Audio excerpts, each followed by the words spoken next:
Isang mapagpalang araw po sa ating lahat. Ako si Godfrey Quizon and this is my devotion for today, November 29. And ang topic po natin for today is ano ang tunay na kahulugan ng Zion or Zion part 2 po natin.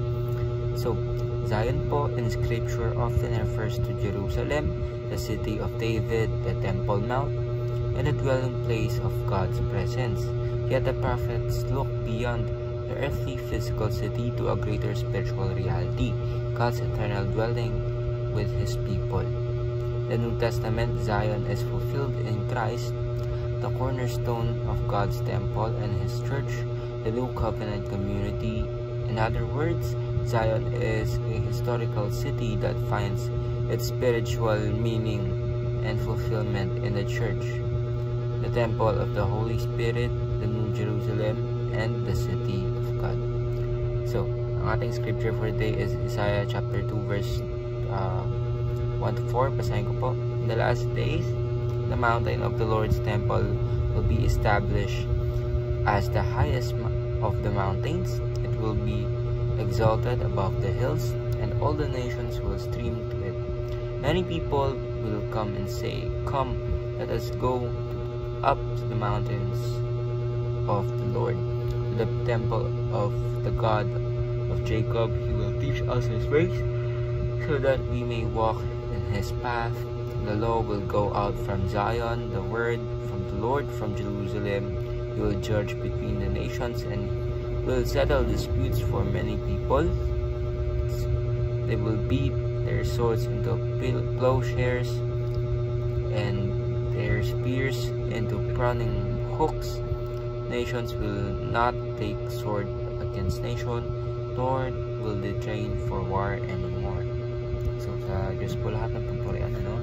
So, ang ating topic for today is, kagaya ng kahapon po, it's all about Zion. Ano yung meaning ng Zion?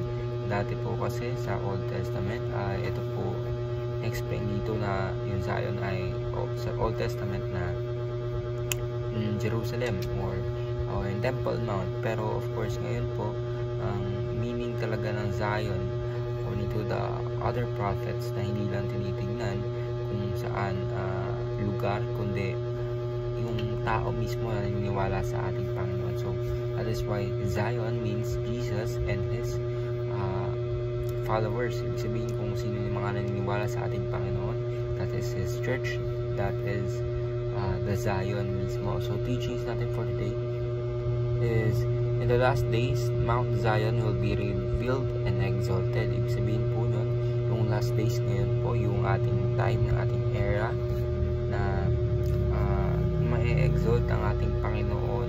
Of course, yung truth na kung anong ang pinakita ng ating Panginoon at gusto niya na ipakita sa ating truth ay ayun na po ang tatanggapin ng mundo at hindi na po yung distorted kind of truth. So second teaching natin for today is, all nations will stream to Mount Zion to submit to Jesus. And third teaching natin is, the law of King Jesus will govern all the nations.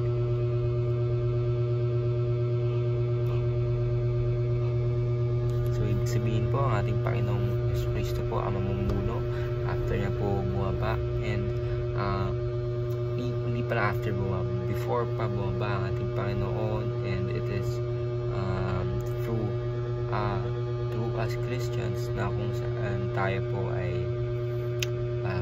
magiging instrumento ng ating Panginoon para ikala pa po ang kanyang salita at patuloy pang mag-glorify ang ating Panginoon sa Kristo, ng ating Panginoon. So, ayun lang po, ako si Godfrey Quizon and this is my devotion for today, November 29. Sana pa ay marami kayong natutunan, and po ay God